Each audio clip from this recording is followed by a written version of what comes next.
Salut, merci pour ce film, enfin ces films. J'ai des questions un peu techniques. Alors, j'étais assez curieux. J'ai été assez surpris de voir les choix de quel mouvement mettre en avant, parce que c'est pas forcément les mouvements les plus connus. Du coup, pourquoi les provos plutôt que les situs pour faire un peu la transition. Pourquoi les Angry Brigade plutôt que la RAF. Pour toi, Occupy plutôt que les Indignados. J'ai pas. Il y a des trucs où chronologiquement ça marche et des trucs où chronologiquement ça marche pas. Du coup, je me dis que c'est pas ça la raison du choix. Et mon autre question, c'était pourquoi ça parlait quasiment pas de l'autonomie. Est-ce que c'est parce que tu as considéré que ça n'appartenait pas à l'histoire du mouvement anarchiste, ou si c'est parce que d'autres gens ont déjà fait ce travail, parce qu'il y a déjà quelqu'un qui a fait un documentaire pour la chaîne parlementaire sur l'histoire de l'autonomie désirante. Du coup, je me demandais ce qui avait motivé ces choix-là. Voilà. Merci. Alors, attends, c'était une question. Je vais essayer de me rappeler de tous les éléments. Oui, effectivement, c'est des choix qui ont été dictés par c'est un peu ces problématiques que j'ai voulu traiter dans chacun des épisodes dans leur version courte. Un certain nombre de points que tu as mentionnés seront développés dans les versions longues, notamment par exemple l'autonomie. Alors, pourquoi j'ai choisi les Provos ? Les Provos, c'est un groupe qui est, vous l'avez vu, créé par Roel van Den et Rob Stolk, qui se réclame vraiment de l'anarchisme, qui est une étape, le chaînon manquant entre le mouvement contre-culturel nord-américain qui commence un petit peu plus tôt, au début des années 60, et mai 68. Les Provos, ils avaient aussi un autre intérêt, c'est que ils ne croient pas en le rôle révolutionnaire de la classe ouvrière. Et donc, ils sont encore imbibés de l'idéologie ou de la pensée de la non-violence et du pacifisme. Ils apportent quelque chose de très nouveau dans l'histoire de l'anarchisme, c'est l'idée d'une révolte ludique qu'on avait un petit peu vue chez les individualistes, mais qui est vraiment l'apport des Provos, et cette fameuse théorie du cycle provocation, répression, mobilisation. Donc moi, il me semblait, et on le connaît très peu, donc il me semblait vraiment intéressant de le traiter, d'autant plus que un certain nombre de choses que prônent les Provos à l'époque sont aujourd'hui aussi passées dans les usages, notamment l'usage de la bicyclette, qui a maintenant été considéré comme normal et tout. Se rappeler que c'est les Provos qui l'ont proposé ces bicyclettes en libre accès. Alors ensuite, sur la RAF, la RAF n'est pas anarchiste. Il y a une question qui est posée dans le Spiegel au moment de son incarcération à Meinhof, qui explique clairement qu'elle n'est pas anarchiste et qu'elle est marxiste-léniniste, même, dit-elle. Et elle dit que pour le Spiegel, qui de toute façon ne fait pas la différence et veut accabler le mouvement de la guérilla urbaine, de la lutte armée, elle est prête à accepter le terme d'anarchiste, mais elle ne l'est pas. Donc je les mentionne parce qu'on les a taxés d'anarchistes, et dans les affiches où étaient mises leur tête à prix, comme je le dis dans le commentaire, ils étaient qualifiés d'anarchistes, mais ils ne sont pas anarchistes, pas plus que les Brigades Rouges. En revanche, des groupes comme les Tupamaros avaient une composante anarchiste qui était forte. Ils étaient, disons, des proto-autonomes, puisque c'est eux qui ont inventé le slogan les paroles divisent et l'action unie, ce qui va vraiment faire la spécificité du mouvement autonome, c'est-à-dire qu'on arrête d'essayer de se définir, de chercher des poux dans la théorie, et on voit dans la conflictualité qui est de notre côté et qui est de l'autre côté, dans les luttes concrètes qu'on mène pour les squats, pour la protection animale, pour voilà, tous les ensembles de mouvements, et éventuellement même ce qu'on a appelé le renouveau du banditisme révolutionnaire dans les années, fin des années 70, début des années 80. En revanche, les Angry Brigade, là oui, eux se définissaient comme anarchistes, et il y a un peu cette spécificité de retrouver à l'origine du retour à la lutte armée des anarchistes qui vont très tôt en fait condamner la lutte armée en disant qu'elle est menée toute seule comme ça par des petits groupes qui ensuite passent dans la clandestinité, mettent toute leur énergie. Il y a un livre de Bomi Baumann qui raconte, Topamaros West-Berlin, qui raconte son expérience et dit qu'en fait, le problème, c'est qu'il y a d'un côté une professionnalisation de la violence de la part de ces groupes de lutte armée, c'est-à-dire que ça les sépare de la masse, et de l'autre côté que en fait, la répression est telle que ces groupes ne peuvent plus mener vraiment des actions révolutionnaires et ne font que travailler à leur propre survie. Et que dans la clandestinité, finalement, on se retrouve à reproduire des choses contre lesquelles on est. Je ne sais plus quels étaient les éléments, mais plus généralement, je le disais, il manque des aspects qui sont très importants de l'histoire de l'anarchisme. Alors pour le faire très vite et le balayer, puisque nous, ce qu'on a fait, c'est qu'on a monté 2 épisodes de 3 heures, et normalement, après, on les réduit à 90 minutes, et puis après, on sort des versions courtes. Là, on a dû procéder de manière inverse, c'est-à-dire qu'on avait ces espèces qu'on appelle un ours de 3 heures, et qu'on a dû ensuite le réduire. On a dû passer directement à la version courte, et donc j'ai des espèces de parties en chantier que je dois faire pendant cet été, et qui vont venir s'intercaler ici. Ah oui, pourquoi les situationnistes aussi, hein. Il y avait... Ah oui, et pourquoi les indignés? Oui. Alors, les indignés, je le justifie. Il y a Frank Mintz, notamment, qui a beaucoup parlé du mouvement des indignés, en montrant à quel point, en fait, il avait réactivé en Espagne cette mémoire libertaire que dans l'occupation des places en Espagne, ça s'appelle le mouvement du 15M en Espagne, du 15 mai, on avait retrouvé toute la tradition libertaire qui était là, qui avait une nouvelle fois ressurgi, puisqu'elle avait ressurgi une fois au lendemain de la fin de la dictature, et que les Espagnols, en fait, très rapidement avaient retrouvé leurs vieilles habitudes. Mais c'est toujours un peu la même chose, c'est-à-dire que comme il n'y avait pas forcément de figure anarchiste dedans et que c'est plutôt le Podemos qui en est sorti, c'est-à-dire un équivalent un peu du Front de gauche, je pensais que c'était plus intéressant de le voir sur Occupy, parce que là, vraiment, sur Occupy, ils le disent, on a vraiment des personnalités identifiées comme anarchistes qui sont à l'origine du mouvement, vraiment, qui le structurent. Et donc, on peut dire en quelque sorte, c'est David Graeber principalement, on peut dire en quelque sorte que là, il y a quelque chose qui est vraiment mené depuis l'origine par les anarchistes. Mais c'est tout, effectivement, là, c'est un peu des manières de le raconter, quoi. Ça fonctionnerait très bien pour Occupy, pour les indignés, et ce qui est dit sur Occupy marche aussi pour le mouvement des indignés. Et sur les situationnistes, et après je m'autoriserai, si ça vous embête pas, mais on peut faire aussi des questions à vous dire un peu les aspects manquants. Sur les situationnistes, oui, c'est une partie coupée de 68, en fait, dans lequel il y a justement cette fameuse question: le situationnisme est-il un anarchisme? Alors, il y a à peu près autant de réponses qu'il y a d'anarchistes et qu'il y a d'adeptes de la pensée de Guy Debord. La conclusion, en quelque sorte, pour la faire courte, c'est que le situationnisme n'est pas vraiment un anarchisme, mais en revanche qu'il va fortement influencer la pensée anarchiste, et qu'une partie de la critique situationniste va être intégrée dans l'anarchisme. Je le dis tout de suite parce que parfois il y a des endroits où ça choque aussi. C'est un peu le même type d'analyse qui est fait sur le comité invisible et sur leurs écrits. C'est pour ça que j'ai cité le comité invisible. On me le reproche parfois, puisqu'ils sont effectivement un petit peu extérieurs au mouvement. Mais et eux ne se réclament pas de l'anarchisme, comme Guy Debord qui conspuait les organisations anarchistes. Mais la différence, quand même, c'est que Guy Debord, en 1969, propose à 3 groupes, enfin à 2 autres groupes, l'Internationale situationniste et 2 autres groupes, de créer une internationale anarchiste, une IA, une internationale anarchiste, et il le propose à la Fédération anarchiste de Nantes et à l'Hydre de Lerne de Lyon.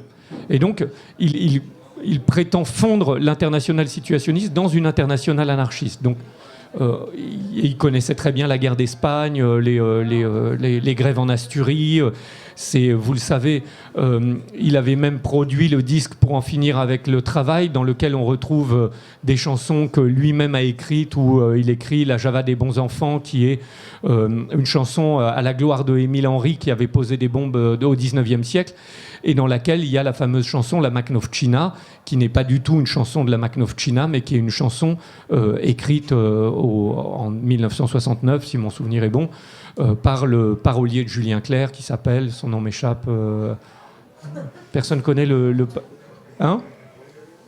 Non, le premier parolier de... Elle voulait qu'on l'appelle Venise, etc. Non, mais son nom m'échappe, qui est un fils d'anarchiste espagnol, qui a écrit aussi Jo le taxi. Il a pas fait que des choses bien, mais il en a fait quelques-unes de bien.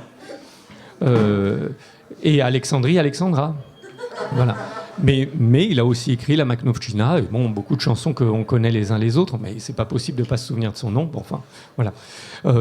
Juste en un mot pour dire les points et comment ils s'intercalent, maintenant que vous avez vu les épisodes 1 et les épisodes 2, en fait, entre le mouvement pacifiste et le mouvement Provo, c'est une immersion dans l'anarchisme en Amérique du Nord, avec justement Murray Bookchin, qui est la grande figure de l'anarchisme, qui a vraiment mis l'écologie, c'est vraiment l'inventeur de l'écologie sociale qu'on appelle parfois aujourd'hui politique, et qui a mis, après Élie Reclus, pratiquement 60 ou 70 ans après Élie Reclus, l'écologie au centre des préoccupations politiques.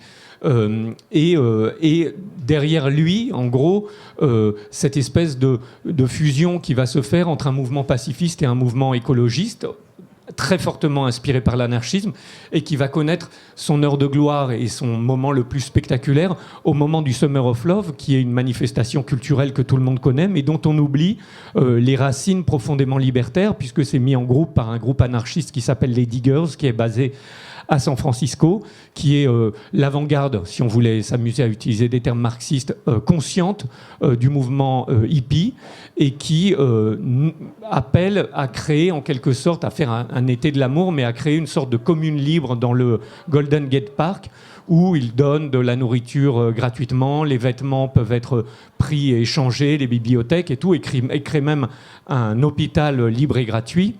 Et qui, un petit peu après les Provos et leur fameux suicide dans le Vondelpark, eux vont faire, à la fin du Summer of Love, en septembre, une cérémonie qui s'appelle la cérémonie du hippie mort, où ils se promènent avec un cercueil dans lequel serait le hippie, et ils vont brûler ce cercueil dans le Golden Gate Park, et c'est une manière aussi d'annoncer en fait la fin du rêve hippie, quoi. Le mouvement hippie ne peut pas changer le monde, ils y avaient cru, ils se rendent compte à l'issue du Summer of Love qu'il y a une espèce de récupération médiatique et spectaculaire qui fait qu'ils ne peuvent pas changer le monde, eux aussi sont devenus des cartes postales, et donc un certain nombre de diggers vont même passer à la lutte armée dans les années suivantes.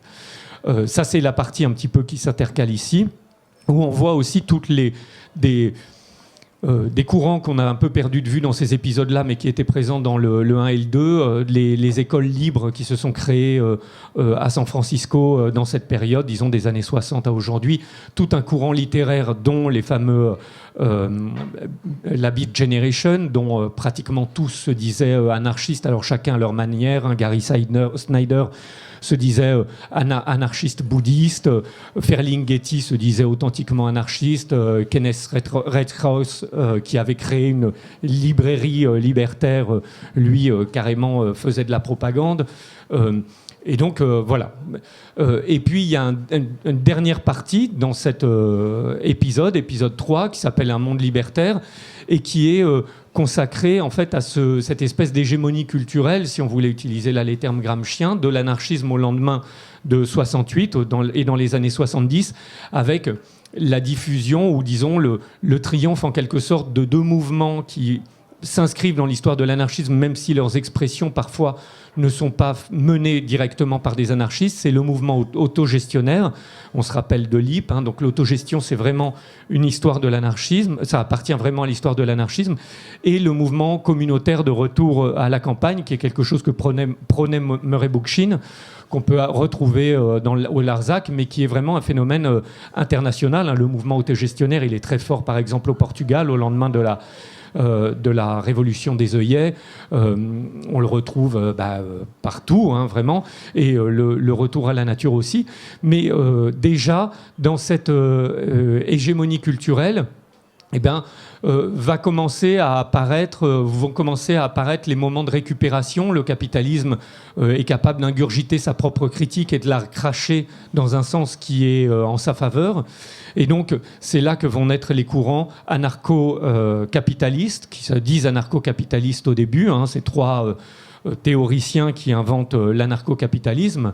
Alors on explique en quoi l'anarcho-capitalisme n'est pas du tout un anarcho, mais beaucoup un capitalisme, puisque ça consiste à dire en fait, il faudra encore moins d'État, c'est-à-dire ça donnera derrière, avec l'école de Chicago, le néolibéralisme, c'est-à-dire qu'il faudrait encore moins d'État et que tout soit administré, ou même une disparition de l'État, et que tout soit géré par le marché, en quelque sorte. Et donc, les écoles, l'hôpital, mais en plus, les polices. Alors maintenant, ça ne nous paraît pas révolutionnaire. On a même l'impression de vivre un peu parfois dans des mondes anarcho-capitalistes, puisque maintenant l'hôpital public est cassé, même en France. Les écoles sont en voie de privatisation, les universités aussi. Mais bon, à l'époque, c'était assez révolutionnaire, mais révolutionnaire au sens presque propre. C'était un retour en arrière. Et ces anarcho-capitalistes, ils s'appelaient eux-mêmes anarcho-capitalistes. On sentit que peut-être le terme anarchie la faisait un peu peur, et donc ils ont décidé de s'appeler libertaire en anglais, c'est-à-dire libertarian. Et libertarian, aujourd'hui, aux États-Unis, ça ne veut plus dire libertaire, sachant que libertaire et anarchiste, c'est vraiment deux synonymes. Ça veut dire exactement la même chose. On a l'impression que parfois, libertaire, c'est un petit peu plus doux. En réalité, dans l'invention des termes, c'est vraiment deux termes qui sont égaux. Et donc, eux, ils ont en quelque sorte trusté, pour utiliser des termes de l'entreprise, trusté le terme libertarian qui, aujourd'hui, veut dire néolibéral, extrémiste, avec une dimension même peut-être un peu identitaire, Tea Party, Trump, etc. On retrouve un peu comme ça cette idée libertarienne qui, donc, je le dis, n'a effectivement plus rien d'anarchiste. Dans le même ordre d'idées, Nicolas en parlait tout à l'heure, si je ne me trompe pas, c'est en 1974 qu'a inventé l'idée qu'il y aurait un anarchisme de droite. Donc en fait, c'est tout récent, c'est pas vieux. Donc par définition, il n'y a pas d'anarchisme de droite, puisque l'anarchisme ne se situe pas dans le spectre politique de la représentation. Donc il n'y a pas d'anarchisme de droite, il n'y a pas d'anarchisme de gauche. L'anarchisme dit depuis l'origine ce qu'il est, c'est-à-dire la destruction du capitalisme, la destruction de l'autorité à travers l'État et la destruction des églises. Et donc, il y a un anarchisme de droite, et cet anarchisme de droite, il sert un peu de recycleuse pour tout un ensemble de gens, effectivement, qui ont été dans la collaboration, soutien du fascisme, enfin, qui ont eu un passé trouble. Alors, c'est évidemment, en tête de gondole, il y a Louis-Ferdinand Céline, mais derrière, Audiard, pour lequel on peut avoir une grande admiration dans son travail de dialoguiste, mais il ne faut pas oublier que Audiard a tenu des propos très fortement antisémites pendant la Deuxième Guerre mondiale. Et bizarrement, c'est toujours un peu les mêmes qui ont cette espèce de pensée très réactionnaire et qui se disent anarchistes de droite. Ce phénomène-là, d'ailleurs, atteint un peu son point culminant avec un de mes prédécesseurs qui a fait une histoire de l'anarchisme. Alors on ne le sait pas, ça fait partie de ses œuvres méconnues, qui a fait une histoire de l'anarchisme en 1972. Et donc c'est Jean-Marie Le Pen. Donc je suis heureux de me mettre dans la suite de Jean-Marie Le Pen.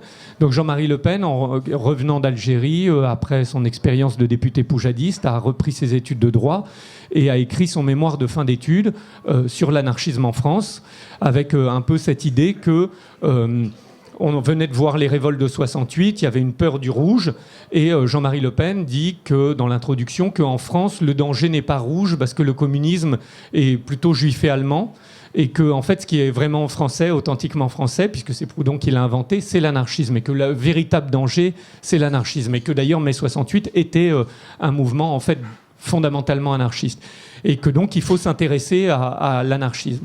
Et donc, bon, il fait un long texte qui est finalement pas si mal que ça, parce que c'est fait à base de copier-coller, donc c'est assez bien informé, d'ouvrages de militants anarchistes qui avaient essayé de raconter leur histoire. Et puis il termine lui-même en avouant avoir des formes de tendresse pour l'anarchisme. Alors pas l'anarchisme collectiviste avec les cheveux longs qui brûlent les voitures et tout ça, celui-là il l'aime pas parce que c'est la grève et tout, mais un anarchisme plus individualiste, justement, plus anarchisme de droite. Et il dit que là-dedans, il y a l'individu s'exprime, une forme de culte du moi qui serait pas si mal à exploiter si ces gens savaient se ranger derrière un grand homme qui saurait les conduire. Et donc, Bon, donc on voit bien qu'il n'y a plus rien d'anarchiste là-dedans, mais le travail de récupération, en réalité, commence presque aussitôt. On l'avait vu, moi je l'avais mentionné au moment de l'émergence des fascistes aussi, qui jouaient un peu avec les symboles de l'anarchisme. Le cercle Proudhon avait été créé dans les années 20-30 pour attirer les ouvriers, en réalité, en leur faisant croire que c'était anarchiste, mais c'était l'extrême droite. Et on revoit ce phénomène-là au début des années 70. Voilà.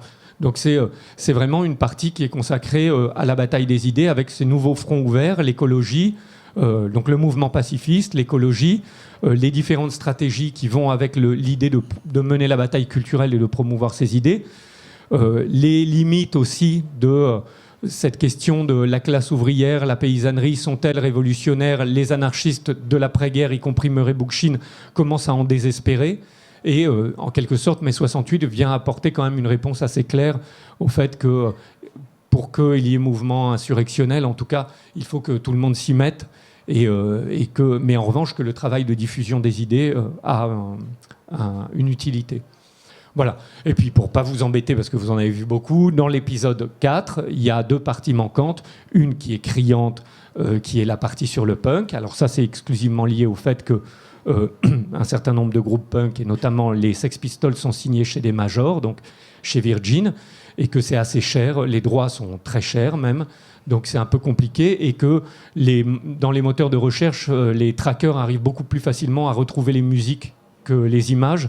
Et donc, on se ferait attraper vraiment si on s'acquittait pas des droits. Et moi, je préfère mettre 10 minutes d'images d'archives moins connues et puis essayer de voir comment consacrer une partie longue dans une exploitation non commerciale, en dehors, etc.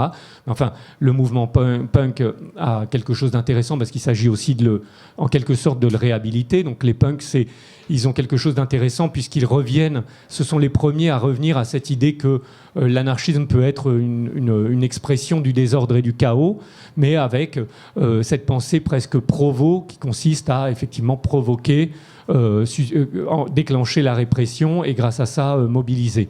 Et puis derrière, dans le punk, c'est aussi la naissance d'un courant qui s'appelle l'anarcho-punk, qui lui va devenir une espèce de partie consciente du mouvement punk, ou très structurée, qui va créer donc les Riot Girls, les mouvements anarcha-féministes, punk de filles, le mouvement squat, le do-it-yourself, qui est vraiment de l'action directe, ramenée à sa partie la plus essentielle, du genre fais toi-même tes habits, fais toi-même tes affiches, fais toi-même ta musique, etc. Donc cette dimension aussi très concrète et pratique de ce qu'apporte le punk. Et puis une partie qui vient donc avant le Chiapas, consacrée à l'autonomie. Et après, par-ci, par-là, des éléments qui manquent. Je ne sais pas si vous l'avez senti, mais il manque évidemment une partie au début de Occupy qui est sur les activistes Anonymous et évidemment Julian Assange. Enfin, bon, je pourrais vous dire toutes les choses qui manquent, mais c'est pour vous dire que j'espère pouvoir les mettre dans la version, enfin faire cette version longue et pouvoir les mettre. Voilà un peu le panorama.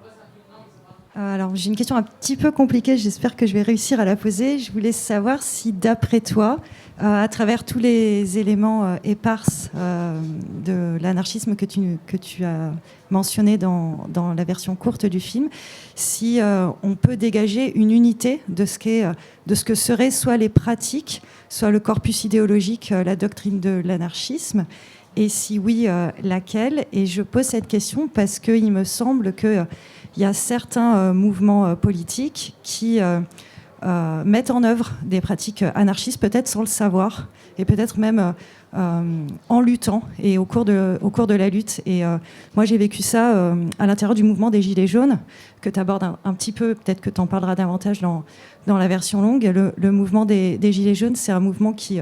si quelqu'un s'était pointé sur un rond-point avec un drapeau noir en disant « je suis anarchiste », il se serait fait dégager tout de suite. Et pourtant, on a vu des revendications clairement émancipatrices, autonomes, d'autogestion, de détestation de toute forme de représentation politique, de critique de toute verticalité du pouvoir.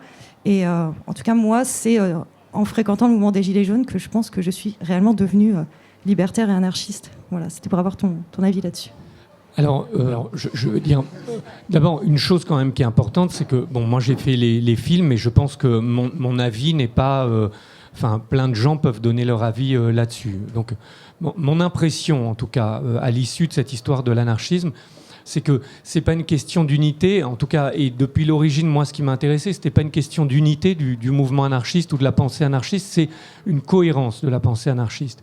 Et je crois que c'est quelque chose d'autre que l'unité, c'est-à-dire que, effectivement, l'anarchisme se présente comme une forme de lutte contre toutes les formes de domination, et cette lutte doit être faite par des moyens qui eux-mêmes n'aliènent pas, c'est-à-dire qui émancipent, effectivement.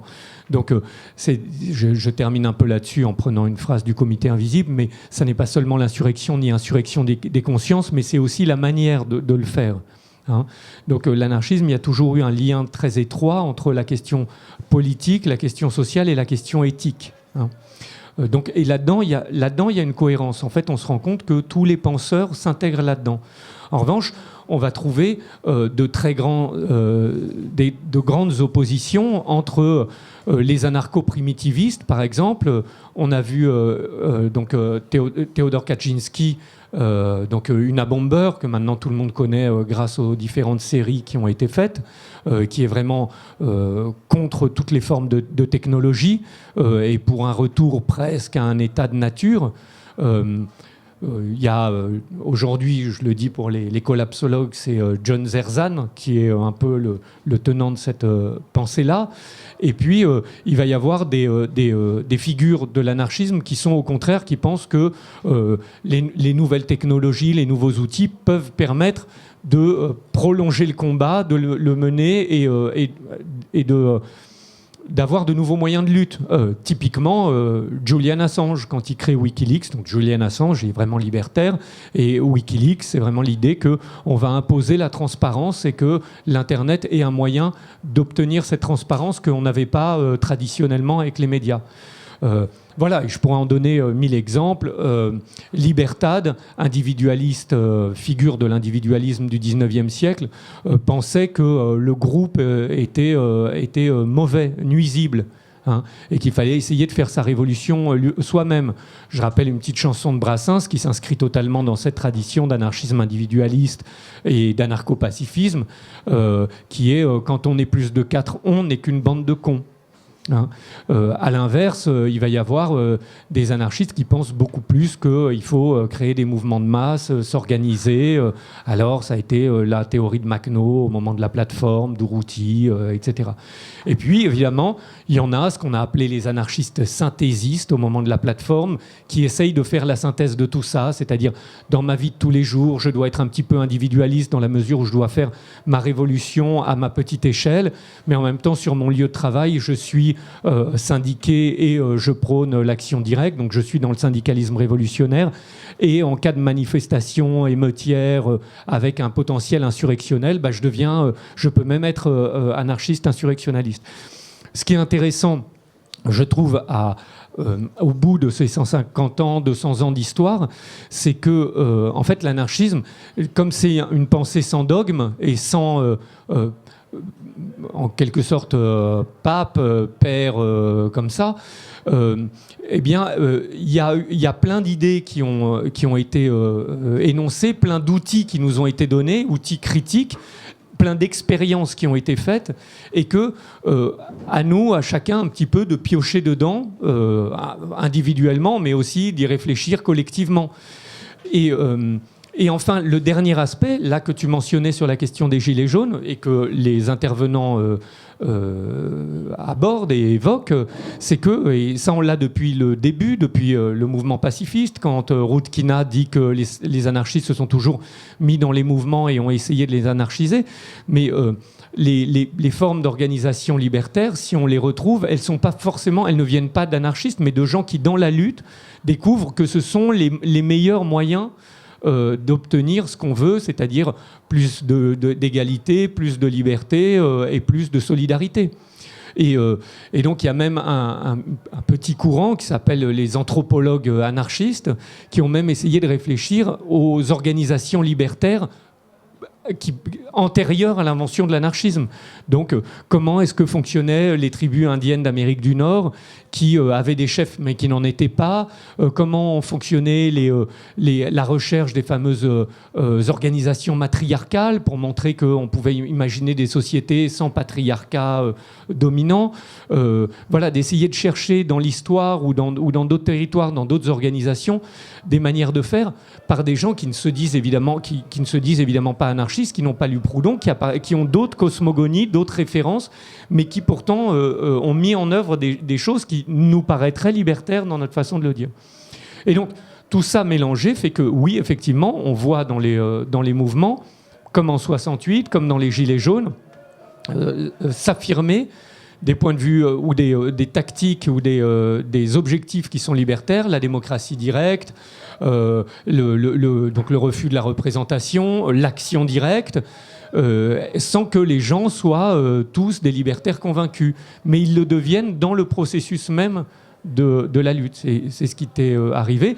Et nous, de l'autre côté, peut-être qui connaissons mieux la pensée libertaire, c'est aussi intéressant de se rendre compte qu'un mouvement, il n'est jamais chimiquement pur, que c'est un travail que les gens vont faire et que nous, on va faire avec eux aussi dans la lutte, d'apprendre à se découvrir et de se rendre compte que parfois, les gens qui sont quand on est en situation de révolte, on imagine nous-mêmes de nouvelles stratégies.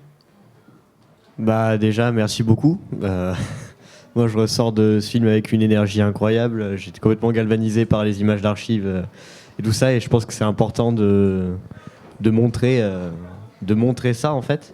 Et du coup, j'avais une petite question qui rejoint un petit peu ce que tu disais. Dans cette quadrilogie, tu expliques de façon un petit peu égale plein de tendances de l'anarchisme. Et du coup, est-ce que ça sous-entendrait pas une position un peu synthésiste, en cela qu'en sortant de ce film, on pourrait se dire que puisqu'on montre à la fois les avantages et les inconvénients de chaque méthode, il faudrait faire une sorte de synthèse d'entre elles. Donc, est-ce que ce choix-là, tu l'as fait par plutôt une volonté d'équilibre, une volonté d'impartialité, ou est-ce que ces idées un peu synthésistes, c'est quelque chose que tu as voulu montrer? D'abord, mon idée au départ, je ne sais pas si j'ai totalement réussi, mais c'était d'essayer de ne pas trop faire de la propagande ou du prosélytisme d'abord pour l'anarchisme. Bon, parfois un petit peu, on sent que voilà. Bon, mais normalement, c'était d'essayer de donner de permettre un regard complet sur l'histoire, sur l'anarchisme, sur ses différents courants, ses différents moments dans l'histoire, ses différents territoires, etc. Moi, bien sûr que j'ai en quelque sorte mes petites préférences, ou j'avais mes petites préférences, mais en me penchant sur le mouvement pacifiste, par exemple, que j'avais tendance à... Alors bon, là, il n'est pas assez développé, dans la version longue, il est plus développé, et c'est marrant. Le mouvement pacifiste, que j'avais tendance à considérer un peu comme des bisounours, je me suis rendu compte que c'était beaucoup plus intéressant que parfois la caricature qu'on pouvait en faire, et que ça avait sa propre logique. Le mouvement syndicaliste révolutionnaire, alors j'ai des très bons amis qui sont vraiment militants à la CNT, organisés et tout ça. Bon, je trouvais ça un peu plan-plan, quoi. Et en même temps, en voyant comment eux ils mènent leur lutte, comment ces luttes sont interconnectées, etc. En fait, j'ai trouvé ça absolument fascinant, et c'était des choses que je connaissais moins. Donc, de fait, moi, je me suis surtout, m'ont enthousiasmé les dimensions que je connaissais le moins de l'anarchisme. Et puis, même très concrètement, moi, je me rêve en anarchiste insurrectionnaliste ou même propagandiste par le fait. Mais je n'en ai ni le courage, ni le talent, ni le savoir-faire. Et je me retrouve à être beaucoup plus, finalement, éducationniste réalisateur, ce qui ne m'enchantait pas au départ. Mais maintenant, je trouve que c'est très intéressant d'être éducationniste réalisateur et d'essayer de... puisque je ne vais pas faire de la lutte armée, etc. Je fais des films et j'essaye de montrer les différentes facettes de l'anarchisme. Et à l'intérieur... de faire entendre ces différentes idées. Voilà, donc, non, mais après, à l'intérieur, quand on est à l'intérieur du mouvement anarchiste, toutes ces terminologie, hein. Les synthésistes et tout ça. Moi, il y a des choses quand même qui continuent de me dépasser. Et je vous passe certains détails sur des engueulades que je trouve parfois lunaires. Je me suis amusé à dire à plusieurs reprises que c'était les polémiques dont les anarchistes avaient le secret. Voilà, il y a des choses, mais que j'admets, je comprends, etc. Il y a au sein du mouvement anarchiste des gens qui ont plus tendance, par exemple, à être excluants ou à vouloir être sur un socle très restreint d'anarchisme. Par exemple, Claire Ozias fait partie, et c'est pas l'insulter, mais est dans une tradition très puriste de l'anarchisme, c'est-à-dire que il faut pas avoir été marxiste, il faut être un anarchiste comme ça. Et Frank Mintz va être quelqu'un qu'on appelle un anarchisme incluant, beaucoup plus large, et qui, dès qu'il sent quelque chose qui est libertaire, va dire bah oui, finalement, il y a de l'anarchisme là-dedans. Et donc c'est pour ça que je les ai pris comme deux conseillers historiques, parce que pendant qu'ils se battaient, je pouvais faire ce que je voulais, moi, dans le film. Voilà. Mais non, et c'est pas vrai parce qu'ils s'entendaient très bien et leur avis a été super éclairant. Mais voilà, mais c'est vrai qu'après il y a un peu des guerres picrocolines là-dedans qui me dépassent un peu, dans lesquelles je suis pris. Hein. Là, ces derniers jours, suivant les endroits, il y avait des grands débats sur savoir si le comité invisible n'est pas anarchiste, jusqu'où il est anarchiste. Je ne l'ai pas mis sur les situationnistes, mais ça déclenche immédiatement de grands débats entre ceux qui pensent que dès qu'il y a un bout de marxisme quelque part, ça ne peut pas être anarchiste parce que c'est les frères ennemis.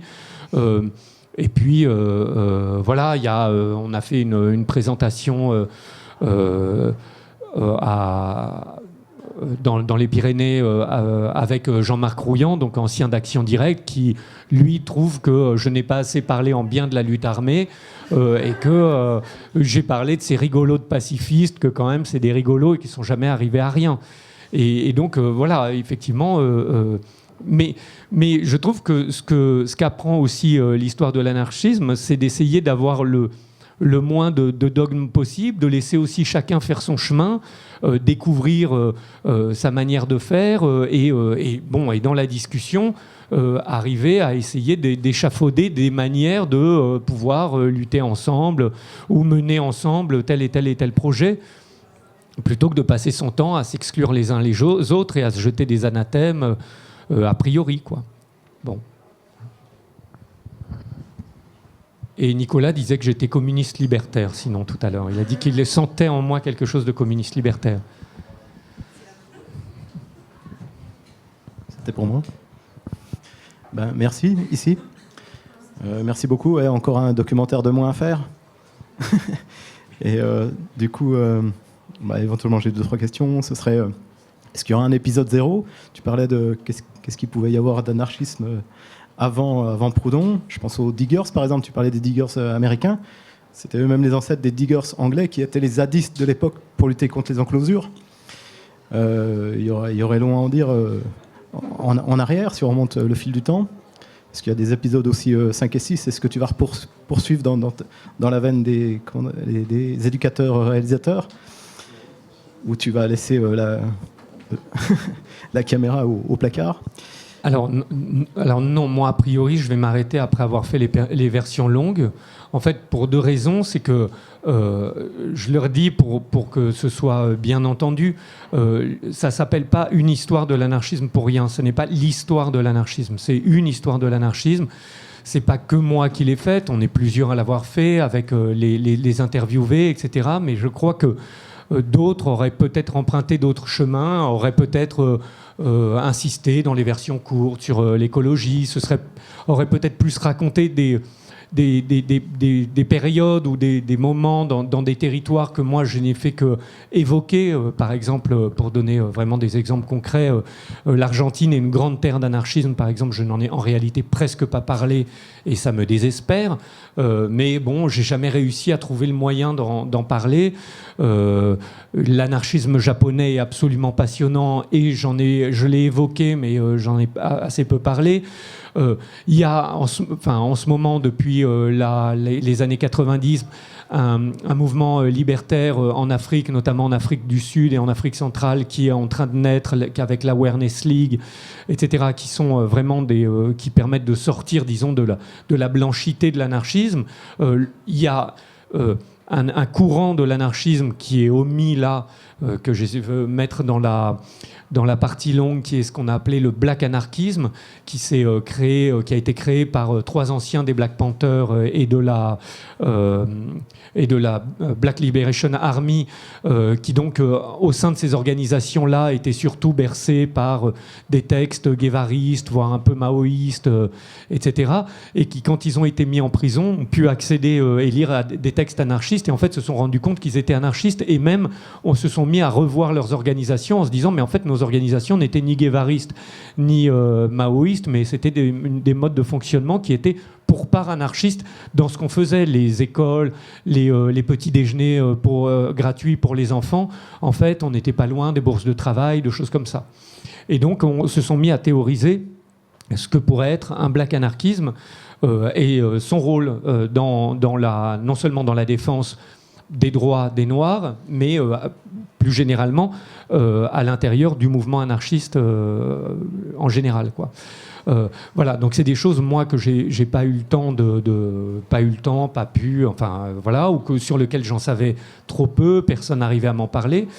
Tout. Donc moi, disons que la chose qui m'intéresserait aujourd'hui, ce serait beaucoup plus que de voir une histoire de l'anarchisme faite par d'autres personnes, ou soit sur des points comme le black anarchisme, etc., soit sur sa globalité, et de la découvrir d'un autre point de vue, peut-être, enfin, décentré en termes de territoire, mais ça pourrait être aussi décentré en termes de genre, parce que je suis quand même un homme. C'est une histoire quand même qui est très masculine, même si j'ai essayé le plus possible d'avoir des intervenantes femmes et d'évoquer le rôle des femmes, ce qui est vraiment une spécificité du mouvement libertaire, déjà depuis son origine. Mais peut-être qu'une femme, et elle aurait raison de le faire, insisterait plus, par exemple, dans la période récente, où trouverait que l'anarcha-féminisme est quelque chose de très intéressant. Valérie Solanas, peut-être de parler du Black Bloc, mais pas que, par exemple des Pink Blocs. Voilà, enfin, d'autres feraient des choses que moi je trouverais passionnantes, que j'ai pas forcément réussi à faire. C'est plein d'erreurs. C'est surtout un travail de synthèse et d'essayer de retrouver le plus petit dénominateur commun entre les intervenants, les archives et les informations que j'arrivais à trouver. Voilà, d'autres réussiraient à en trouver sur différents aspects, et donc voilà. Donc non, moi je m'arrête là, je ne fais ni la préhistoire de l'anarchisme, ni la prévision de l'épisode 5, ça c'est vraiment maintenant à d'autres de le faire. Moi je vais travailler sur un spin-off, puisque je vais essayer de faire en documentaire une histoire d'Action Directe, une histoire européenne d'Action Directe, le groupe de lutte armée. Et puis, je ne sais pas si vous le savez, mais moi je suis aussi producteur, et donc on va travailler sur une histoire du MIR, le mouvement de gauche révolutionnaire au Chili, et sur une grande histoire du viol, un peu dans l'idée de ces Global Stories, une grande histoire du viol en 3 volets, raconter l'histoire du viol de ses origines à nos jours. Voilà, je vais plutôt me consacrer à ça. Puis des projets plus commerciaux pour survivre quand même. Enfin, pas tellement plus commerciaux. Ouais, merci beaucoup d'être venu. Ça fait longtemps qu'on attendait l'épisode 4 et 5. 3 et 4. Je suis déçue de savoir qu'il n'y aura pas de 5. Et justement... Le 5, il faut déjà qu'on l'écrive dans la vraie vie. Ouais. Ça peut être une forme de triomphe de l'anarchisme. Ça ne dépend que de nous. Alors justement, ce que je voulais demander, c'était sur la lecture qu'on peut faire aujourd'hui de ce mouvement. Ce que j'en retiens, est-ce que c'est ce que tu disais tout à l'heure, qu'il y a ces différentes petites formes d'anarchisme. En fait, je trouve ça dur quand on est dedans d'avoir une lecture et un recul sur ce qu'on est en train de vivre. Du coup, je me demandais si toi, tu pouvais t'exprimer là-dessus, avec tes mots et ta vision, bien sûr. Bon, écoute, alors... Je termine un peu là-dessus. Moi, ce que je trouve très spectaculaire, en réalité, c'est pas de savoir s'il y a de l'anarchisme, s'il est fort, s'il n'est pas fort. Mais ce que je trouve spectaculaire et le plus intéressant, c'est de voir à quel point les préoccupations qui sont celles des anarchistes, parfois on l'a oublié, sont présentes partout. Et qu'elles ont vraiment irradié le champ social et politique.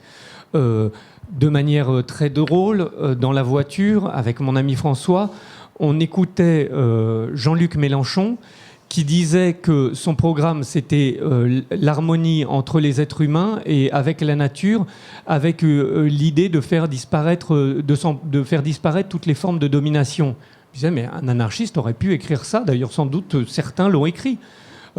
Donc, même les mots sont là. Alors, attention, on n'est pas comme dans les années 70, où c'était une victoire, disons, une hégémonie de l'anarchisme, à tel point que tout le monde se disait anarchisme. Je pense plutôt qu'on va vers l'opposition entre deux. Aujourd'hui, on a trois visions du monde. La vision néolibérale, la vision dont je pense libertaire qui a irradié, disons, la gauche, pour faire court, et une vision réactionnaire qui, à nouveau, se met du réactionnaire cool, mais qui, on l'a vu aux États-Unis, on le voit dans les massacres qu'ils font, est quand même très dur, avec, là aussi, une popularisation des termes de l'extrême droite, le grand remplacement, une appropriation de certains mots, la laïcité, etc. Enfin, je ne vais pas vous faire là-dessus, moi je ne suis pas non plus spécialiste, mais enfin... Donc, on va plutôt, sans doute, vers l'idée d'un affrontement, d'une bataille des idées entre... alors, on en parlait hier avec quelques amis, parce que je pense que le néolibéralisme est défait, en réalité, à moyen terme, mais plutôt entre une opposition entre, disons, la pensée réactionnaire et une pensée plus émancipatrice. Et que c'est entre ces deux-là. Mais c'est du doigt mouillé, j'en sais rien, je veux dire. Mais j'ai un peu l'impression que c'est ça qui va se jouer.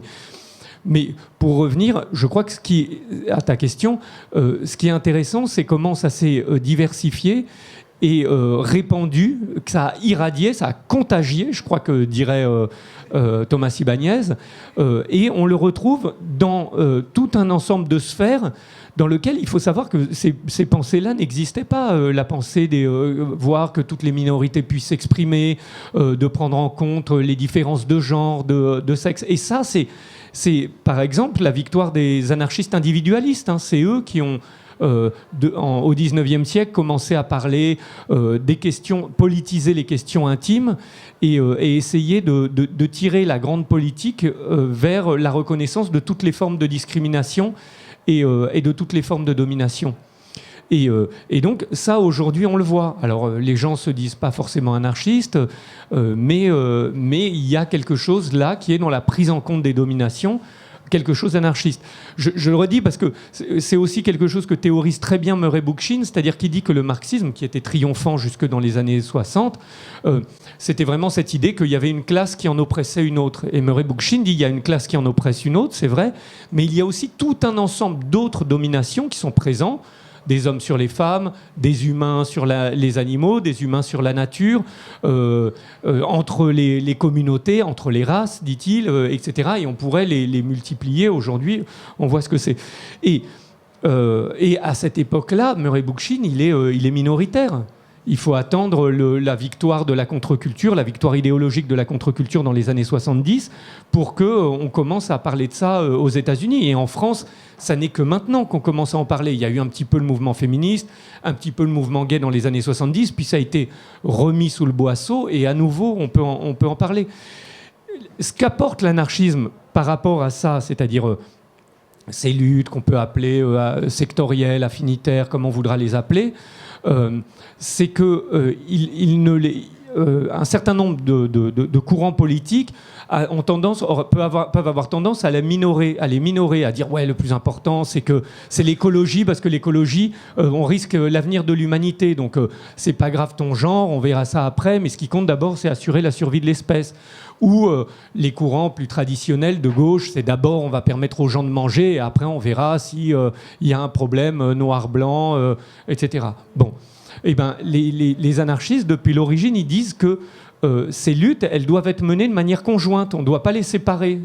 On peut mener et on doit mener ces petites luttes en même temps qu'on mène les plus grandes. Et que le capitalisme est une hydre, et donc il faut essayer de lui couper toutes les têtes, et de lui couper toutes les têtes en même temps. Et donc, il valorise chacune de ces luttes en même temps qu'il rappelle la globalité de la lutte. Et donc, c'est très important d'avoir les deux. Et ça, je crois que ça fait partie des choses qu'on doit se remémorer, c'est-à-dire ne pas accabler des gens parce qu'ils mènent des combats parce que pour la reconnaissance de leurs droits, etc., contre les violences policières, par exemple, en disant que ce sont des luttes limitées, court-termistes, etc., et ne pas non plus oublier les luttes plus globales, disons, contre le capitalisme. Et que tout ça, normalement, dans la pensée libertaire, converge vers le même but. Voilà. Je raconte une petite anecdote parce qu'en ce moment, je me penche sur le mariage de Figaro, par exemple. Vous savez, c'est une pièce de théâtre à l'origine, puis qui a été adaptée par Mozart, Les Noces de Figaro, donc c'est de Beaumarchais.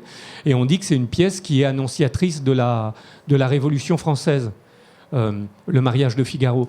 Et donc c'est l'annonce de la Révolution française, puisque c'est la révolte d'un valet contre son maître. Et en fait, l'histoire, je ne sais pas si vous en rappelez, mais c'est Figaro, qui est un valet, qui va se marier le jour même, et son maître, qui est le comte Almaviva, et qui exige de pouvoir exercer son droit de cuissage sur la femme de Figaro. Et donc toute la stratégie de Figaro pendant cette folle journée, ça va être en quelque sorte de faire échapper à sa femme au droit de cuissage, enfin en gros à un viol de la part du seigneur qui est son dieu et son maître. Eh ben, c'est marrant parce que ça annonce la Révolution française. Donc peut-être que les affaires Strauss-Kahn, toutes les petites affaires de viol, finalement, donc c'est une affaire de mœurs qu'on pourrait considérer comme domestique, une lutte parcellaire, sectorielle. Et ben, en réalité, cette pièce qui est 1780 et quelques, dans laquelle Figaro fait une grande déclaration contre les privilèges, en réalité annonce la Révolution française. Donc moi, par exemple, le mouvement MeToo, à un moment, je me suis dit, mais en fait, c'est peut-être l'annonce de grands changements possibles. Alors, il ne faut pas essayer de chercher dans le mar de café ni dans le mouvement MeToo l'avenir de l'humanité, mais c'est aussi de rendre le caractère essentiel de certaines de ces luttes, parce que ça peut commencer par là, ou une lutte contre la taxe, une taxe carbone, qui devient, dans son processus même, quelque chose de beaucoup plus large. Voilà. Alors, et voilà. Et ce que je trouve intéressant, moi je le dis, c'était un peu le projet initial, évidemment, donner une idée de la cohérence de l'anarchisme, de son caractère international, etc.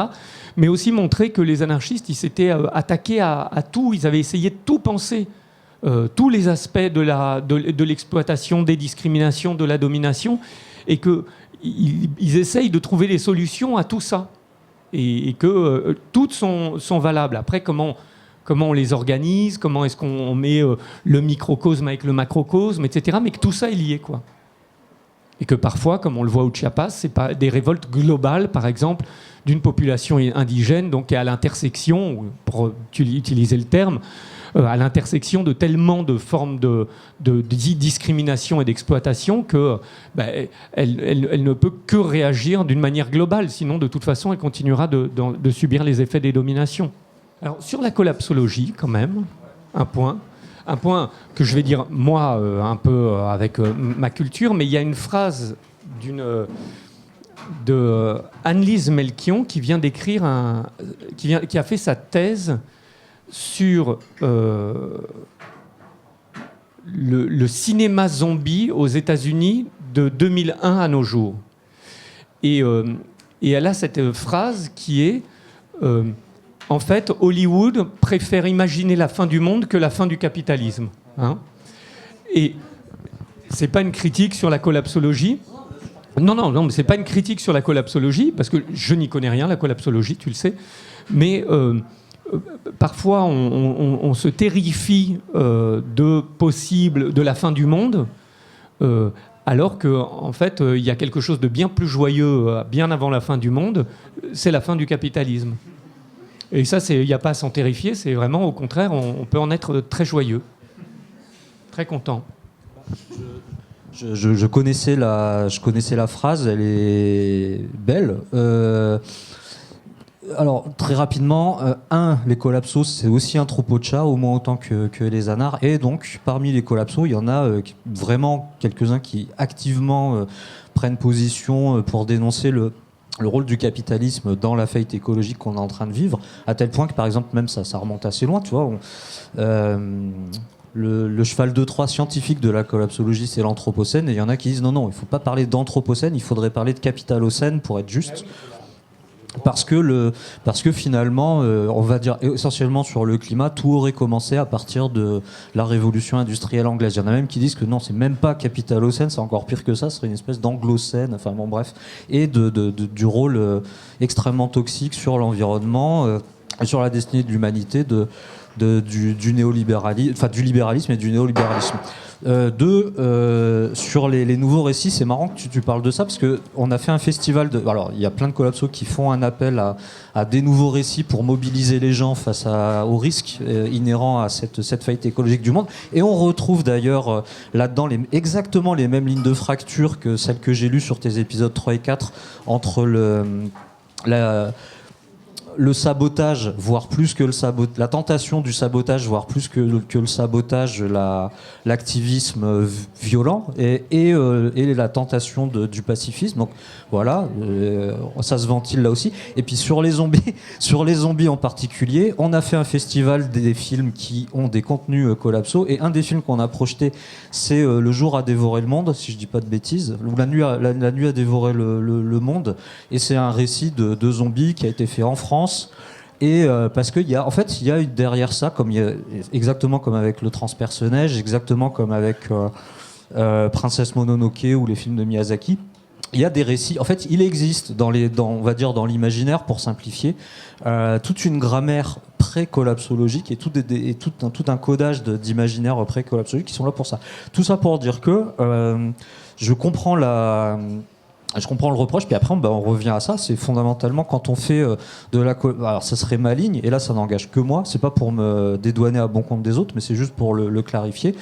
Quand on fait de la collapso, on doit d'abord se concentrer sur un diagnostic pour après éventuellement faire des préconisations. Dans le diagnostic, on va pas perdre de temps là-dessus.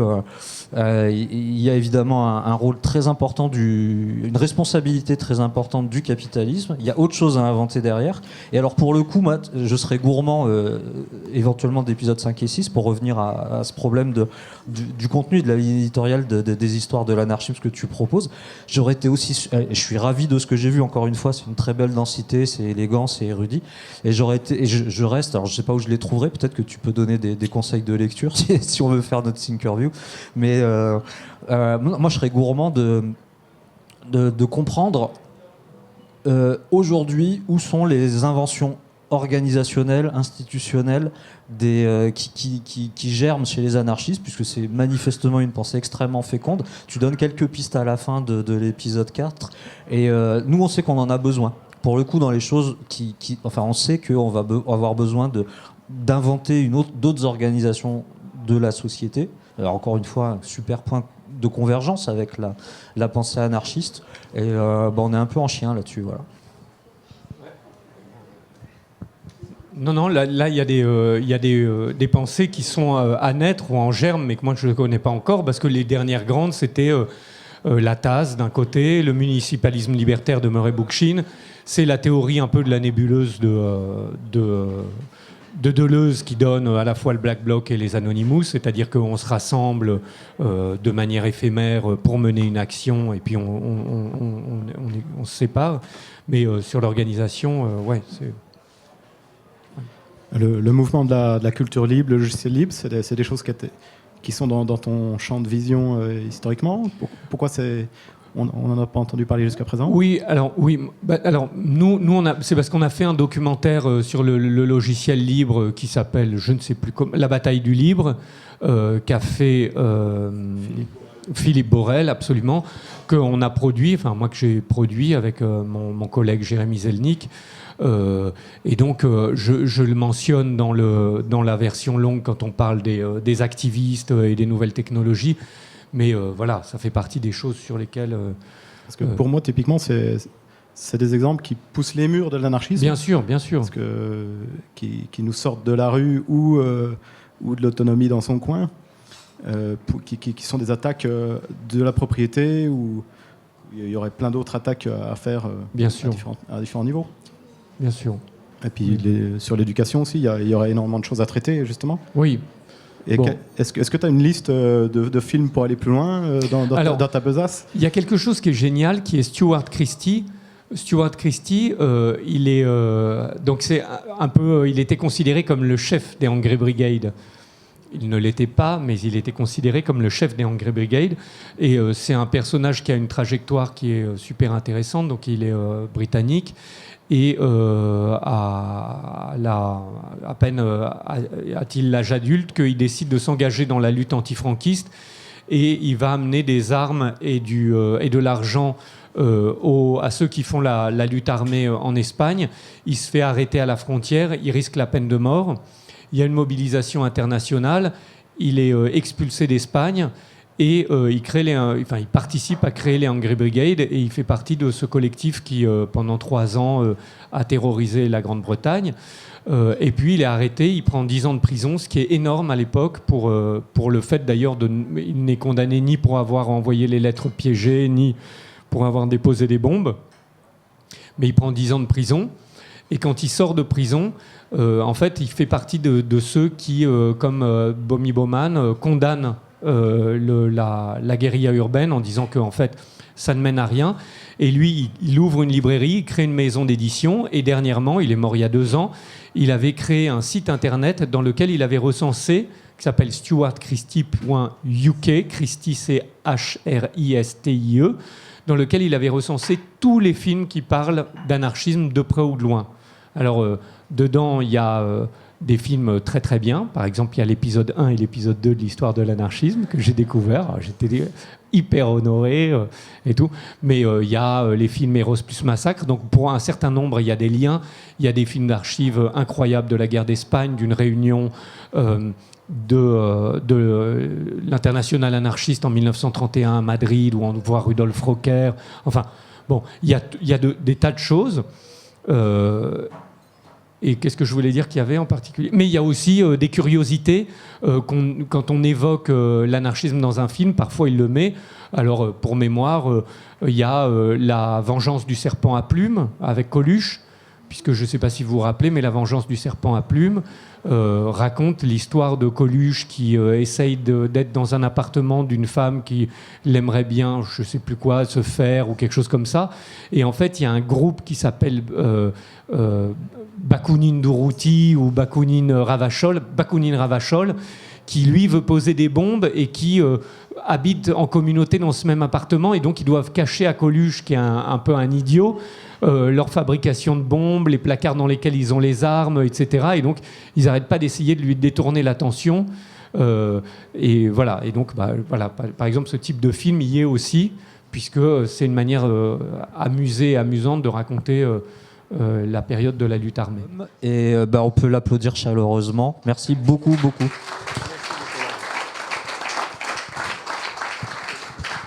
Merci beaucoup à vous d'être venus aussi nombreux.